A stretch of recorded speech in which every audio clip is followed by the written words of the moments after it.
Bismillahirrahmanirrahim. Assalamualaikum warahmatullahi wabarakatuh. Berjumpa kembali rekan-rekan mahasiswa di dalam mata kuliah hukum asuransi. Setelah minggu kemarin kita melaksanakan UTS secara online melalui Buana Online Course. Langsung di minggu ini kita lanjutkan ke pembelajaran selanjutnya pada sesi ke-9 berarti. Jadi kalau kita hitung 8-nya adalah UTS, maka ini adalah sesi ke-9 atau sesi ke-8 untuk pembelajaran. Kali ini kita akan membahas tentang unsur perjanjian dalam asuransi. Sebenarnya hal ini sudah beberapa kali juga dibahas sebelumnya tentang unsur-unsur perjanjian di dalam asuransi ini. Tapi sekarang kita akan lebih spesifik melihat tentang perjanjian dalam asuransi ini secara khusus. Baik, di dalam pasal 246 Kitab Undang-Undang Hukum Dagang,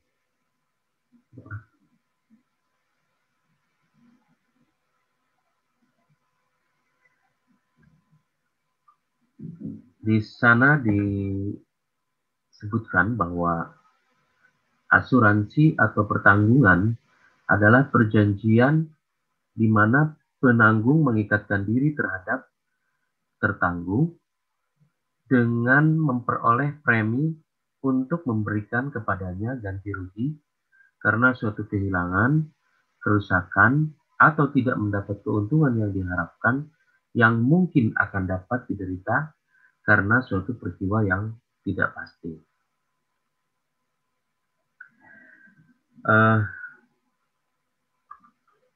Berkaitan dengan rumusan atau pengertian asuransi seperti yang dijabarkan di dalam pasal 246 Kitab Undang-Undang Hukum Dagang tersebut, maka Dewan Asuransi Indonesia atau disingkat DAI atau DAI mengemukakan pendapatnya sebagai berikut. Memperhatikan rumusan asuransi di dalam pasal 246 Kitab Undang-Undang Hukum Dagang, maka dapat disimpulkan pada hakikatnya asuransi merupakan suatu perjanjian yang menimbulkan suatu ikatan secara timbal balik dengan diisyaratkan adanya suatu syarat tangguh berupa suatu peristiwa yang sebelumnya belum dapat dipastikan akan terjadi. Nah, itu pendapatnya DAI.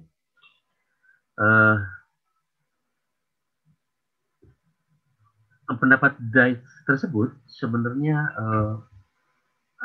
nanti akan kita bahas juga di bawah, bahwa kalau di dalam Kitab Undang-Undang Hukum Dagang itu penanggung mengikatkan diri seolah-olah itu satu arah ya, penanggung mengikatkan diri terhadap tertanggung, namun DAI menganggapnya ini suatu ikatan yang timbal balik, jadi antara keduanya atau penanggung akan melaksanakan kewajibannya apabila atau ada suatu syarat yang sebelumnya diatur dalam perjanjian. Jika kita melihat pasal 1 Undang-Undang Nomor 40 Tahun 2014 tentang perasuransian, sebentar saya share. Di sini disebutkan ya, di dalam undang-undang ini yang dimaksud dengan satu, asuransi adalah perjanjian antara dua pihak, yaitu perusahaan asuransi dan pemegang polis, yang menjadi dasar bagi penerimaan premi oleh perusahaan asuransi sebagai imbalan untuk sampai sana dulu. Jadi asuransi adalah perjanjian antara dua pihak. Ya, di sini juga di dalam pasal 1 bersama pendapat seolah-olah ini menguatkan pernyataan dari DAI tadi, bahwa ini adalah perjanjian antara dua pihak. yaitu perusahaan asuransi dan pemegang polis. Jadi bukan salah satu mengikatkan diri ke satu pihak lain, tetapi ini adalah ikatan timbal balik yang menjadi dasar dari penerimaan premi oleh perusahaan asuransi. Nah, di sini kita perhatikan ada istilah pemegang polis. Di sini ada istilah pemegang polis. Berbeda dengan pengertian-pengertian di dalam KUHD dan juga di dalam pengertian-pengertian sebelumnya atau definisi sebelumnya. Di sini ada kata pemegang polis. Sedangkan di KUHD disebutkan antara penanggung dan tertanggung. Nah, di sini kenapa menggunakan istilah pemegang polis? Karena dalam perkembangannya bahwa pemegang polis dan tertanggung itu dapat dipisah. Jadi tidak harus pemegang polis itu adalah tertanggung, tetapi bisa saja pemegang polis adalah orang yang melakukan perjanjian asuransi dengan pihak asuransi, tetapi pihak yang tertanggungnya adalah orang lain. Tentunya dengan satu syarat yang diatur di dalam prinsip-prinsip asuransi, yaitu adanya insurable interest atau adanya kepentingan antara pihak pemegang polis dan tertanggung. Jadi tidak semua bisa menjadi pemegang polis, lalu semua pihak juga bisa menjadi tertanggung. Jadi harus ada keterikatan kepentingan. Contohnya, UBP adalah pemegang polis yang melakukan perjanjian kerjasama dengan pihak asuransi dalam hal asuransi kecelakaan untuk mahasiswanya. Nah, di situ yang menandatangani perjanjian asuransi bukan tertanggung atau mahasiswanya, tetapi pihak lembaga UBP-nya. Bisa diwakili oleh rektor misalkan. Dan sementara rektor sendiri mungkin saja tidak termasuk di dalam program tersebut. Jadi itu hanya khusus untuk mahasiswa UBP yang diikutkan dalam kepesertaan asuransi kecelakaan secara kolektif begitu. Jadi tertanggungnya adalah para mahasiswa, pemegang polisnya adalah UBP. Ada keterkaitan atau insurable interest, ada hubungan kepentingan bahwa Universitas Buana Perjuangan sebagai lembaga menginginkan mahasiswanya itu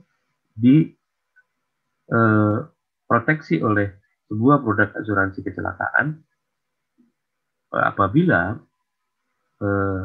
mungkin di antara beberapa mahasiswa ini ada yang mengalami musibah kecelakaan, dan itu untuk mensupport biaya pengobatan, biaya perawatan, biaya dokter begitu ya, untuk mensupport kepentingan untuk lembaganya itu mensupport pembiayaan itu. Jadi tidak semua tertanggung dan pemegang polis itu pihak yang bisa siapa saja, tapi itu ada persyaratannya. Syaratnya adalah ada hubungan kepentingan atau insurable interest. Misalkan pimpinan terhadap anak buahnya, suami terhadap istrinya, atau orang tua terhadap anaknya, itu ada hubungan kepentingan.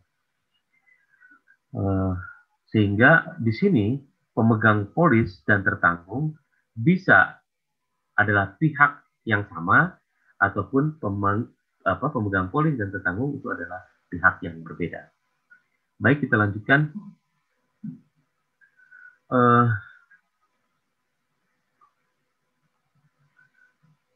Dalam undang-undang ini yang dimaksud dengan satu asuransi adalah perjanjian antara dua pihak, yaitu perusahaan asuransi dan pemegang polis, yang menjadi dasar bagi penerimaan premi oleh perusahaan asuransi sebagai imbalan untuk A. Memberikan penggantian kepada tertanggung atau pemegang polis karena kerugian, kerusakan, biaya yang timbul, kehilangan keuntungan atau tanggung jawab hukum kepada pihak ketiga yang mungkin diderita tertanggung atau pemegang polis karena terjadinya suatu peristiwa yang tidak pasti. Nah, ini kesimpulan dasarnya adalah bahwa risiko yang terjadi itu mengandung beban finansial yang harus dikeluarkan. Jadi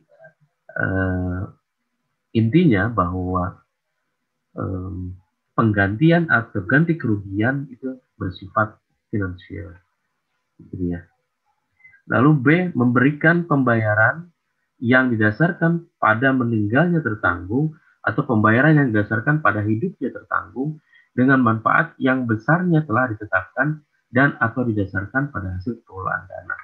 Nah, ini yang kemarin saya sempat, ya minggu kemarin sempat saya bahas, bahwa ada perkembangan konsep dasar asuransi atau konsep asuransi ini menjadi bahwa tidak hanya mengumpulkan dana masyarakat, tetapi juga melakukan investasi atau berbentuk tabungan untuk mengembangkan dana yang dikumpulkan oleh perusahaan asuransi. Dan ini adalah perkembangan dari konsep dasar yang sebelumnya kita bicarakan. Dan biasanya memang disinilah masalahnya yang sekarang itu muncul ketidakpercayaan terhadap asuransi akibat dari apa yang dijelaskan oleh pihak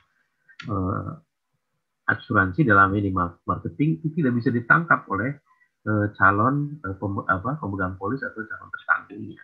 Karena di sana selain ada komponen asuransi, maka ada juga komponen investasi yang itu juga harus dipelajari oleh calon-calon pemegang polis atau calon tertanggung.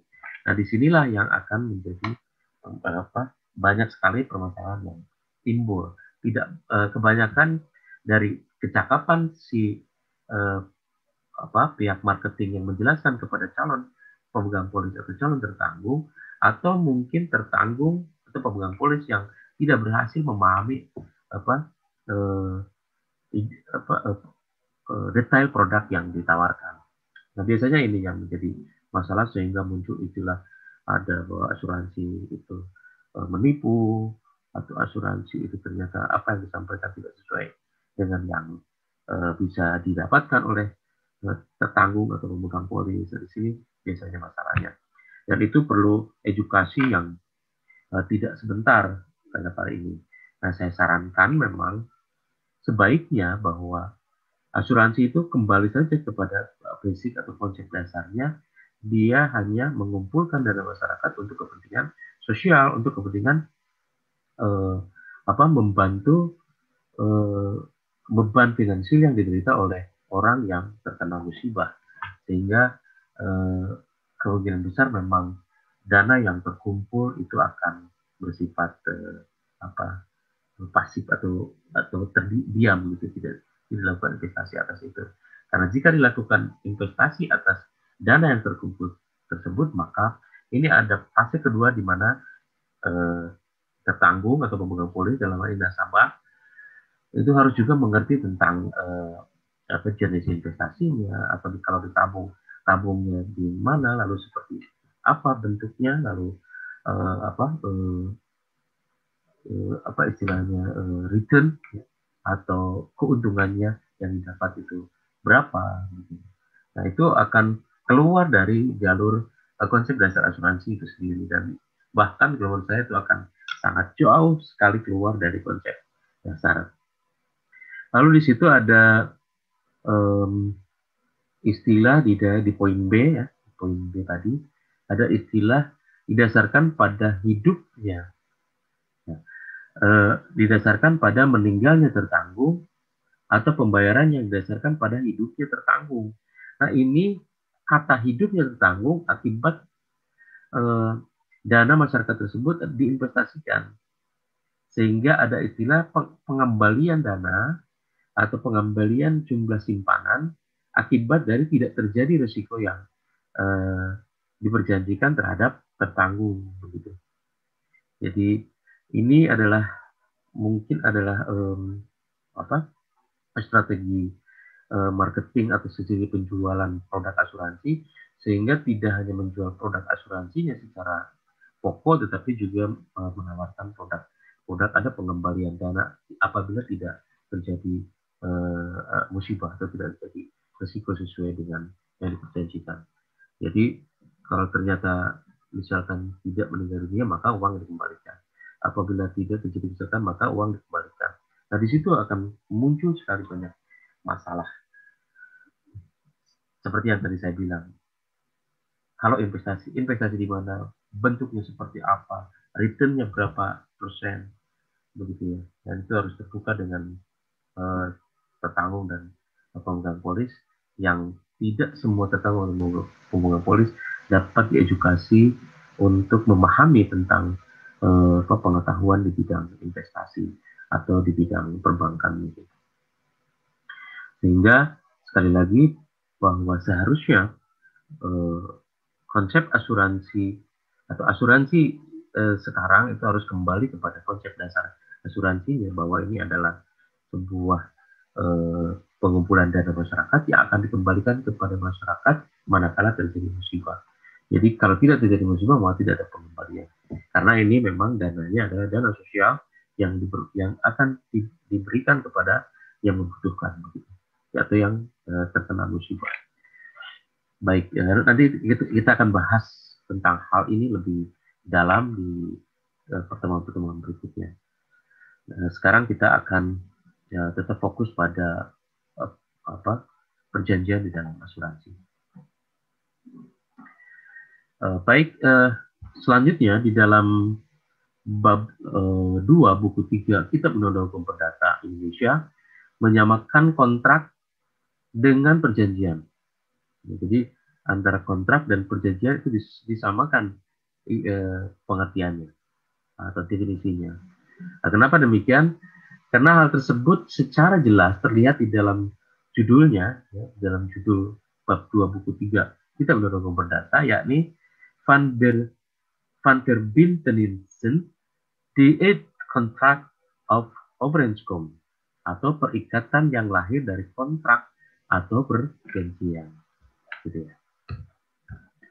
Nah, sedangkan di dalam pasal 13 Kitab Undang-Undang Hukum Perdata, di sana disebutkan bahwa in overeenkomst is in handling warbih in of mir under forbidden. Suatu perjanjian adalah suatu perbuatan yang terjadi antara dua orang atau lebih yang mengikatkan dirinya kepada satu orang atau lebih lain. Ya, ini tergambar sekali bahwa perdata, Undang-Undang Hukum Perdata itu menyamakan arti perjanjian dan kontrak. Nah, definisi tersebut terdapat kelemahan tentu saja dan dianggap belum lengkap. Maka J. Satrio membuat definisi sebagai berikut. Perjanjian adalah suatu perbuatan yang terjadi antara satu atau dua orang atau lebih mengikatkan dirinya terhadap orang lain, atau di mana kedua belah pihak saling mengikatkan diri.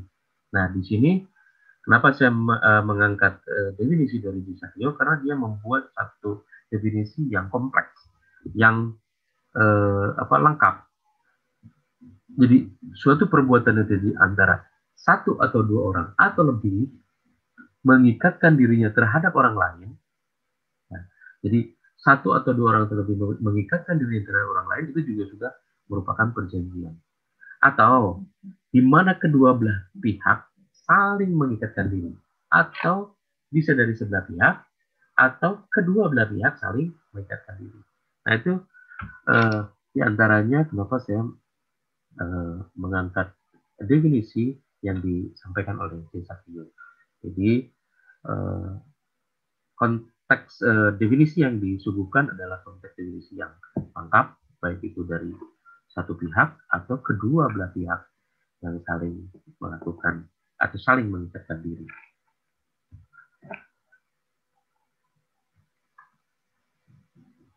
Dari pengertian-pengertian perjanjian seperti yang diuraikan di atas, ya, maka kita dapat mengambil kesimpulan bahwa unsur-unsur dalam sebuah perjanjian adalah satu, adanya para pihak, dua, adanya kesepakatan, ketiga, kesepakatan itu menimbulkan akibat hukum,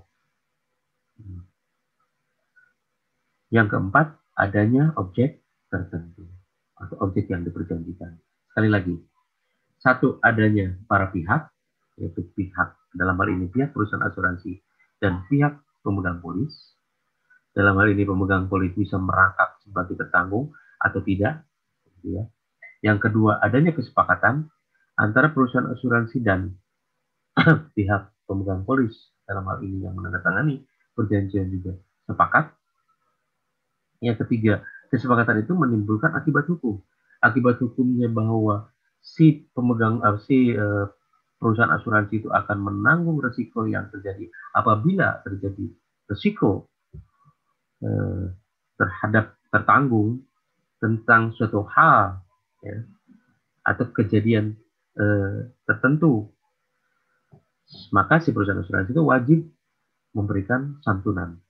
Sedangkan ikatan atau kewajiban atau akibat hukum bagi pemegang polis atau tertanggung, maka ada sejumlah premi yang harus dibayarkan kepada pihak perusahaan asuransi. Lalu yang keempat, adanya objek tertentu. Objek itu adanya objek yang diperjanjikan. Kalau kita menganggap bahwa objek yang diperjanjikan adalah suatu hal yang tidak pasti, maka saya katakan bahwa ini adalah suatu hal yang pasti, bahwa resiko yang terjadi akibat suatu kejadian yang tidak pasti itu adalah kepastian bahwa akan ada resiko finansial yang mengikutinya. Nah, sekali lagi di dalam perjanjian asuransi, maka unsur-unsur yang terdapat di dalam perjanjian itu adanya satu, adanya para pihak, yakni penanggung atau insurer ya, atau tertanggung insured, dan atau pemegang polis. Yang kedua, adanya kesepakatan, yakni kedua belah pihak, baik penanggung dan tertanggung, dan atau pemegang polis, bersepakat dan menuangkannya dalam perjanjian asuransi. Yang ketiga, kesepakatan tersebut menimbulkan akibat hukum, yakni penanggung bersedia menanggung risiko tertentu dari tertanggung, dan tertanggung bersedia membayar sejumlah premi. Ini bisa tertanggung atau pemegang polis. Yang keempat, adanya objek, yaitu risiko akibat dari suatu peristiwa. Sekali lagi, saya tayangkan slide-nya. Dalam perjanjian asuransi, itu terdapat unsur-unsur sebagai berikut. Satu, para pihak, yakni pihak penanggung, atau kita sebut insurer, tertanggung, insured, dan atau pemegang polis. Yang kedua, adanya kesepakatan, yakni kedua belah pihak, baik itu pihak penanggung dan tertanggung, dan atau pemegang polis, bersepakat dan menuangkannya dalam perjanjian asuransi. Yang ketiga, kesepakatan tersebut menimbulkan akibat hukum, yakni penanggung bersedia menanggung risiko tertentu dari tertanggung, dan tertanggung bersedia membayar sejumlah premi. Begitu ya. Yang keempat, adanya objek, yakni risiko akibat dari suatu peristiwa.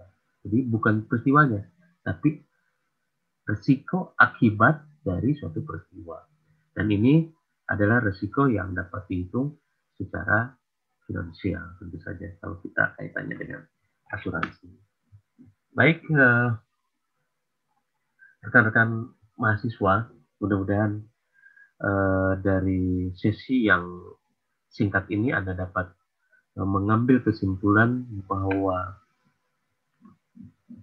ada hal-hal yang berkaitan dengan perjanjian secara umum yang diatur dalam Kitab Undang-Undang Hukum Perdata yang kita kaitkan secara spesifik di dalam sebuah perjanjian asuransi. Dan itu adalah